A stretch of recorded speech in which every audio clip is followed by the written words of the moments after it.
नमस्कार, आज शुक्रवार है। मैं हूं अर्नब गोस्वामी, आप देख रहे हैं मेरे साथ आज एक बार फिर पूछता है भारत। दोस्तों, पूछता है भारत। देखिए, 28 फरवरी 2026 को ईरान के सुप्रीम लीडर खमैनी का खात्मा हो गया। ये इनके इंटरनल मामला है, अमेरिका, इजराइल और ईरान के बीच में।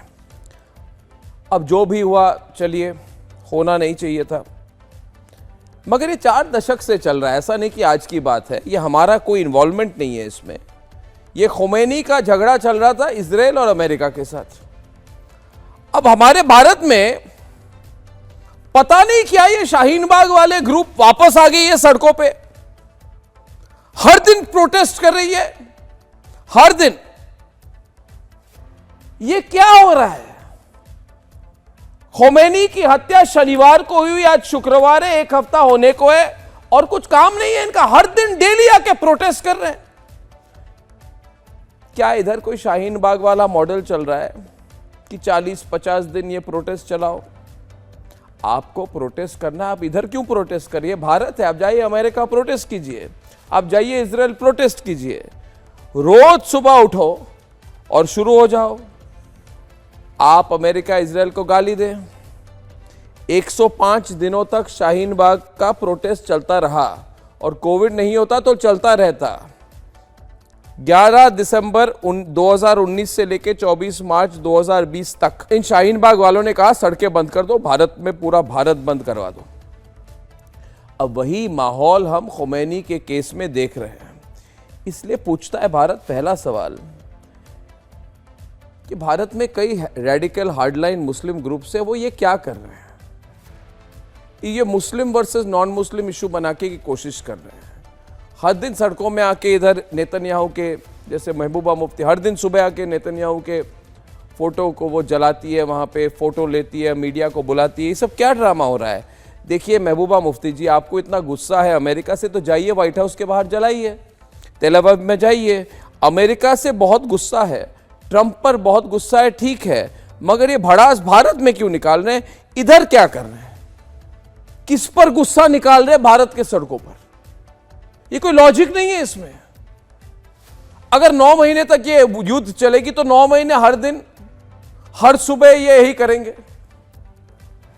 देखिए, मैं महबूबा मुफ्ती, ओवैसी और ऐसे चंद लोगों को कहना चाहता हूं कि आपके पास बहुत पैसा है, एक फ्लाइट लीजिए और जाओ वॉशिंगटन, सीधे वॉशिंगटन डीसी जाइए, वहां पे प्रोटेस्ट कीजिए, जलाइए, जो करना है करिए, व्हाइट हाउस के सामने प्रदर्शन करिए, कुछ फायदा तो होगा, कोई सुनेगा तो।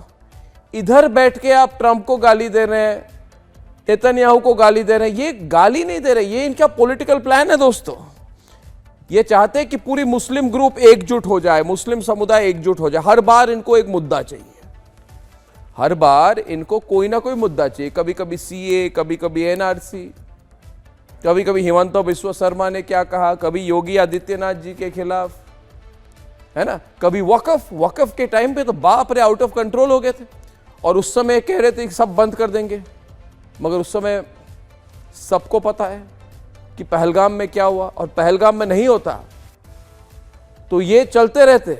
उस समय कह रहे थे सड़कों में आ जाएंगे, भारत बंद हो जाएगा, क्योंकि हमारी वक्फ की प्रॉपर्टी, जहां पे 7 मंजिला बिल्डिंग बनाते हैं वक्फ के नाम पे और 7 सितारा होटल बना के इनकम टैक्स को 1 पैसा नहीं देके सारा पैसा अपने पॉकेट में डालते हैं। ये वक्फ के नाम टाइम पे भी ये कह रहे थे सारे मुसलमान एक हो जाओ।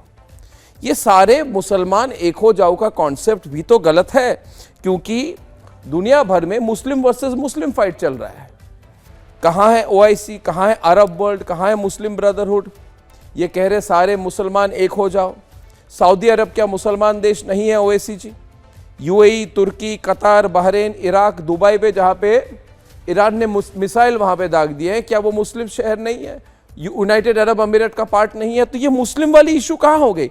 हर जगह जहाँ पे ईरान मिसाइल दाग रहा है, इधर ये हल्ला मचाते हैं। ये जरा बताएं, वो सब मुस्लिम देश नहीं है क्या? तो मुस्लिम यूनिटी का मामला ही नहीं है, मुस्लिम यूनिटी है ही नहीं। मुस्लिम यूनिटी होती तो दुबई पर अटैक क्यों होता? कोई लॉजिक नहीं है। अरे अटैक ईरान किस पर कर रहा है? बहरीन पर कर रहा है। क्या बहरीन हिंदू राष्ट्र है? क्या तुर्की हिंदू राष्ट्र है? क्या सऊदी अरब हिंदू राष्ट्र है? ये क्या लॉजिक है? इसलिए मुस्लिम कंसोलिडेशन करने का जो तरीका के भारतीय के पॉलिटिशियंस कर रहे हैं, ये गलत है। आपकी बात ट्रंप नहीं सुन रहा है तो आप भारत में क्यों ये सब प्रोटेस्ट कर रहे हैं? डेली लोगों को तंग कर रहे हैं। देखिए महबूबा मुफ्ती जी, ओवैसी जी, आप ट्रंप को पकड़िए, नेतन्याहू को पकड़िए, सारा हल्ला भारत में क्यों हो रहा है? वाई इज ऑल द हल्ला इन इंडिया? और हर चीज की सीमा रेखा होती है दोस्तों, हर चीज में Muslims in danger, Muslims in danger. Muslims in danger वाला कॉन्सेप्ट ही नहीं है। 2020 में इन्होंने शुरू किया था, इंडियन मुस्लिम्स इन डेंजर इस्तेमाल किया था, उसका लिखा था भारत में मुसलमानों पर नरसंहार हो रहा है।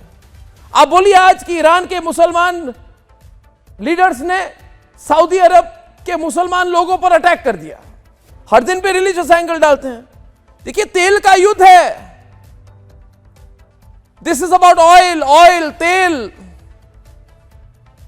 पैसों का युद्ध है। It is about money, money, oil, oil, not religion. कोई समझाए इकोनॉमिक्स महबूबा मुफ्ती को, कोई समझाए। इनको लग रहा है इनको मौका मिल गया, अभी नेशनल लीडर बनेंगी। महबूबा मुफ्ती को नेशनल लीडर बनना है, ओवैसी तो नेशनल लीडर बनने के लाइन में कतार में कई पिछले 15 साल से खड़े हैं, कोई सुनता नहीं है। हैदराबाद में भी जितना मुश्किल हो गया इनके लिए। देखिए पहलगाम का हमला हुआ, पुलवामा का हमला हुआ, पूछता है भारत क्या कभी भी महबूबा मुफ्ती ने उस समय सड़कों पर आ गई पाकिस्तान के खिलाफ? कभी नहीं, कतई नहीं। किनको वो जमात इस्लामी वाला वोट चाहिए। और आज डेली आके कह रहे हैं हम मुस्लिम मुस्लिम, मुस्लिम इशू है ही नहीं दोस्तों। देखिए ये हिपोक्रेसी, दोहरे मापदंड अब चलने नहीं है इस देश में, बहुत कुछ हो चुका है। मैं सिर्फ एक बात कहूंगा कि रिपब्लिक भारत मानता है कि राष्ट्र सर्वोपरि, राष्ट्र सर्व। कोई मुझे पूछे आप क्या मानते हैं, मैं कहता हूं राष्ट्र सर्वोपरि, नॉट रिलीजन सर्वोपरि। धर्म सर्वोपरि नहीं होता, राष्ट्र सर्वोपरि होता है। धर्म धर्म के जगह पे है। और ये मौका है कि ये भी पूछने के लिए कि भैया ये खोमेनी ने हमारे लिए क्या किया?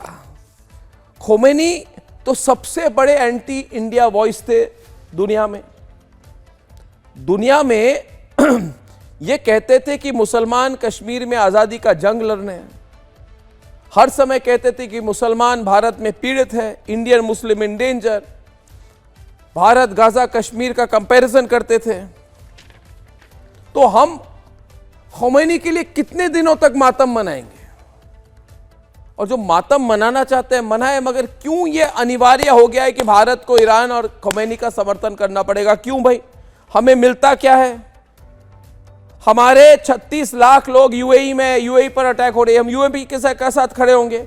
सऊदी अरब में 25 लाख भारतीय हैं, 2.5 मिलियन। कुवैत में 10 लाख, ईरान में 9,000, कतर में 8 लाख, ओमान में 12 लाख, बहरीन में 3 लाख, ईरान में सिर्फ 9,000। तो वो बात नहीं है, हर भारतीय की इंपॉर्टेंस होती है। मगर हमें यह भी तो देखना होगा कि हमारे भारतीय कितने लोग कहां पे हैं। और लास्ट एक बात यह है दोस्तों कि ईरान कभी हमारे साथ खड़ा नहीं रहा। अब सोनिया गांधी अंतोनिया द माइनो कहती है ये न्यूट्रल रहना नहीं, जिम्मेदारी से पीछे हटना है। सोनिया गांधी जी, अंतोनिया द माइनो, क्या आपने कभी पहलगाम के समय में ऐसी पोजीशन ली? क्या आपने कभी पालघर में जब हिंदू साधुओं को मारा क्या आपने कभी आवाज उठाई? मैंने आपसे सवाल उठाया था, तब आपने अपने लोगों को कहा था तेजाब अटैक कर दो, अर्नब पे ज्यादा बोल रहा है। राहुल गांधी कहते हैं कि पीएम की चुप्पी से भारत का सिर गिर गया है। भैया राहुल गांधी, आप ये बताइए राहुल गांधी कि आपकी सरकार की क्या पोजीशन थी जब सद्दाम हुसैन को निकाला गया था, जब गद्दाफी को मारा गया था? कि आपकी सरकार, आपकी कांग्रेस पार्टी, आपके मनमोहन सिंह, आपके पूर्वज कभी आवाज उठाई उस समय? नहीं, चुप रह गए उस समय।